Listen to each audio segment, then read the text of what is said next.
Dans cette étude de Chimena sur Sri Aurobindo, Terry a couvert deux thèmes importants. Le premier concerne le pouvoir créatif de Brahman, qui est non exprimé par les mots mais exprime les mots. Ceci montre que derrière le pouvoir de la parole humaine et de l'expression dans la conscience humaine, il y a ce pouvoir créatif essentiel de Brahman. Le deuxième thème abordé est la reconnaissance d'un pouvoir supérieur à l'esprit humain, qui complète tout ce que l'esprit humain cherche à atteindre. Ainsi, les tentatives de l'esprit humain pour réaliser une plus grande complétude, une plus grande unité et une plus grande possession du monde trouvent leur achèvement dans le surmental, qui est l'esprit supérieur. Maintenant, nous entrons dans le troisième thème important que l'Upanishad pointe vers, à savoir le Brahman en tant qu'œil et oreille de notre perception. À travers une discussion fascinante, Sri Aurobindo explique comment l'acte de voir ou d'entendre n'est pas seulement un processus matériel, mais implique également une conscience plus profonde. Il souligne la richesse de la psychologie védique par rapport à la psychologie moderne pour comprendre ses aspects sensoriels.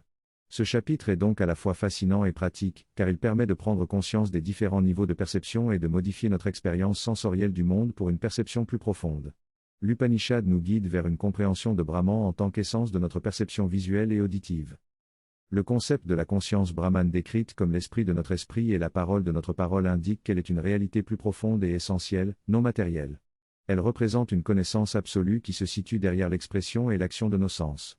Elle révèle également que chaque expérience, chaque valeur et chaque état de conscience a un absolu auquel tendre. Cette conscience dépasse les formes actuelles de fonctionnement de nos sens et de notre esprit, et trouve son épanouissement dans ce qui est au-delà de ces formes. Cette idée suggère également que nos sens et notre esprit continuent d'évoluer vers des possibilités plus grandes, se dirigeant vers un potentiel absolu. Il est possible d'accélérer ce processus en entraînant notre esprit à devenir un instrument conscient de cette puissance de connaissance supérieure et en élargissant les capacités de nos sens. Cela nous permettra de découvrir la conscience complète qui existe au-delà de nos formes de fonctionnement actuelles. Chaque aspect de notre être trouve son accomplissement dans cette conscience profonde. Pour atteindre cet accomplissement, il est essentiel de se connecter à cette conscience plus profonde et d'infuser cette réalité dans nos formes de fonctionnement actuelles. Ainsi, nous pourrons transformer notre expérience de la vie. Cette transformation est le processus décrit par Sri Aurobindo, qui nous invite à concevoir un avenir où l'esprit est primordial et où la conscience supramentale pourrait révéler pleinement les possibilités de la matière. Il est donc important de reconnaître que notre compréhension actuelle des sens et de leur fonctionnement est limitée, et de se libérer peu à peu de ces limitations pour découvrir la véritable nature de nos sens et de leur interaction avec la réalité. Dans cet extrait, l'auteur explore les théories sur le sens et l'esprit. Selon les théories ordinaires, le sens est perçu comme une action des organes par lesquels l'esprit incarné communique avec le monde extérieur. Les sens sont donc considérés comme des choses subordonnées et temporaires, fonctionnant à travers les organes. Cependant, il est également mentionné qu'il y a un esprit qui utilise ces organes. Par exemple, même si mon oreille fonctionne parfaitement, lorsque je suis plongé dans la lecture d'un roman, je suis complètement inconscient des sons qui entrent dans mes oreilles. C'est donc l'esprit qui perçoit les sons, tandis que les organes fournissent la base physique pour cette perception. Chaque sens a également évolué séparément et a développé des spécialisations différentes chez différents organismes. En ce qui concerne le Brahman, il est décrit comme étant au-delà de l'esprit et des sens. Le Brahman est conçu par l'élimination de tout ce qui n'est pas fondamental, y compris l'esprit lui-même. Il est décrit comme quelque chose d'essentiel, indescriptible et inconnu, qui peut être perçu lorsque l'on élimine toutes les formes et les concepts de l'esprit. C'est comme un zéro positif, remplissant tout, mais inconnu et indescriptible. L'auteur souligne cependant que cette description du Brahman n'est peut-être pas entièrement vraie et qu'il y a encore beaucoup plus à explorer. Pour l'instant, l'accent est mis sur la plus haute manifestation du Brahman dans la conscience, c'est-à-dire la façon dont l'absolu se manifeste dans le relatif. L'auteur considère cela comme la cause et le pouvoir régissant de tout ce que nous sommes, ainsi que de l'univers. En résumé, les théories ordinaires considèrent le sens comme une action des organes permettant à l'esprit incarné de percevoir le monde extérieur.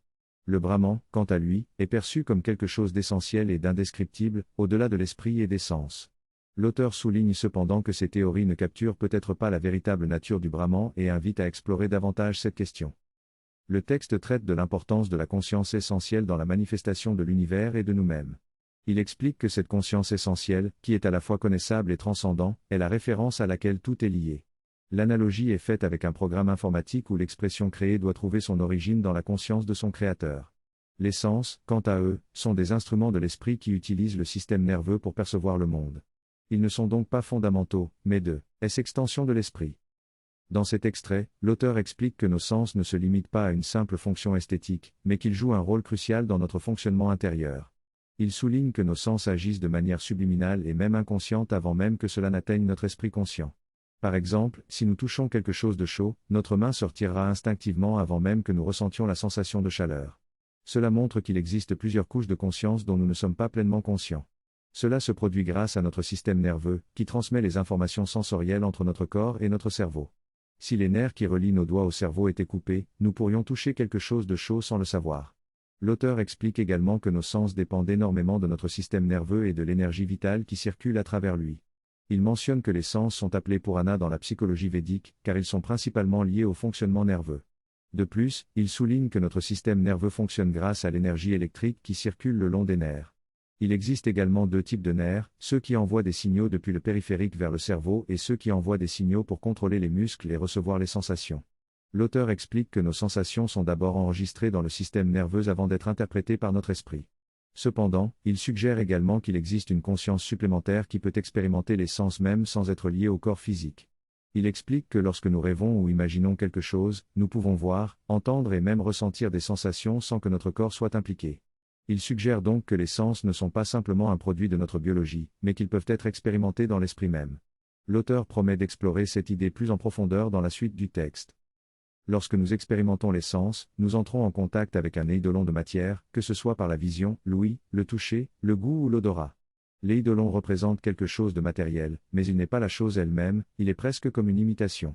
Par exemple, lorsque nous entendons un son, ce qui parvient à notre oreille n'est pas le son réel, mais la vibration de l'air. De même, lorsque nous voyons quelque chose, ce n'est pas l'objet lui-même, mais l'image lumineuse qui est transmise jusqu'à notre rétine. Ces eidolons sont donc des représentations fausses de la réalité, des fantômes ou des apparitions sans réelle substance. Ils sont perçus par notre esprit en contact avec le monde matériel, mais ne sont pas la réalité elle-même. L'auteur explique que nos sens ne sont jamais en contact direct avec la matière, mais seulement avec l'image que notre esprit crée à part, de la matière.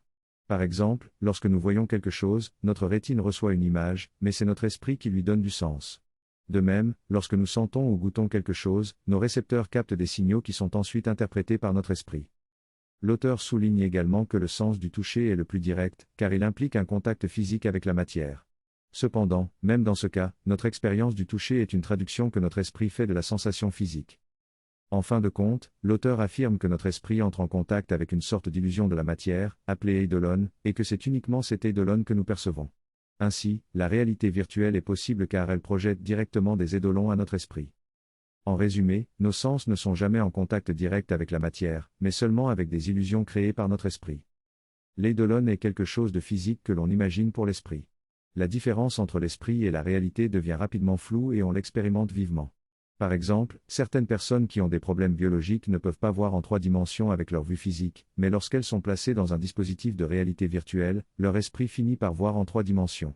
Cela signifie que l'on contourne les limites physiques et accède directement à l'esprit. L'esprit opère sur la matière non pas directement, mais à travers la force vitale, qui est son instrument de communication. Cette force vitale utilise des impressions nerveuses de forme pour agir sur la matière. La force vitale existe en nous sous forme d'énergie nerveuse, non matérielle. Elle ne peut pas être séparée ni mesurée directement, mais on peut mesurer ses effets sur la biologie. Par exemple, là où l'énergie vitale est forte, les processus de guérison sont plus rapides et la température est plus élevée. Il existe des outils tels que la photographie Kirlian, qui permettent de mesurer l'aura physique et de voir comment l'énergie change en fonction de l'humeur et des pensées. La force vitale dépend donc de la biologie matérielle et des impressions nerveuses.